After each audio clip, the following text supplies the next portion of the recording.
Telecom రంగంలో అనతి కాలంలోనే దేశవ్యాప్తంగా కస్టమర్లను కూడగట్టింది రిలయన్స్ జియో నెట్వర్క్. మార్కెట్లోకి వచ్చి రావడంతోనే ఆఫర్ల జల్లు కురిపించి ఇప్పటికే 10 కోట్ల మంది కస్టమర్లను పోగు చేసుకుంది. ప్రారంభ ఆఫర్లకు తోడు ఇటీవల రూ. 349 2 సరికొత్త ప్లాన్స్ ప్రవేశపెట్టింది. అంతేకాక వెల్కమ్ ఆఫర్, సమ్మర్ ఆఫర్ అంటూ ప్రత్యర్థి నెట్వర్క్ లకు ముచ్చెమటలు పట్టిస్తోంది. అయితే తాజాగా జియో నెట్వర్క్ నుండి మరికొన్ని ఆఫర్స్ వస్తున్నట్లు తెలిసింది. ఈ నెల 21వ తేదీన జరిగే సంస్థ వార్షిక సమావేశంలో ఈ ఆఫర్స్ అనౌన్స్ చేయబోతున్నారని సమాచారం. జియో నుండి కేవలం రూ. 500కే 4G నెట్వర్క్ తో పనిచేసే ఫోన్ ఈ సమావేశంలో ఆవిష్కరించే అవకాశం ఉందట. ఇంటెక్స్ నుండి వస్తున్న ఈ ఫోన్ తక్కువ ధరకే ఇస్తూ మరోసారి మార్కెట్ ను యూపీఏ ఆలోచనలో ఉందట రిలయన్స్ జియో. ఈ సమావేశంలో రిలయన్స్ నుండి జియో ఫైబర్ పేరుతో బ్రాడ్బ్యాండ్ సేవలు కూడా ప్రారంభించనున్నారట. బ్రాడ్బ్యాండ్ సేవల్లో భాగంగా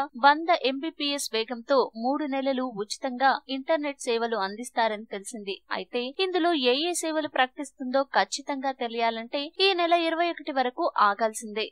ఈ వీడియో మీకు నచ్చితే లైక్ చేయండి, అందరికీ షేర్ చేయండి, కానీ సబ్స్క్రైబ్ చేయడం మాత్రం మర్చిపోకండి.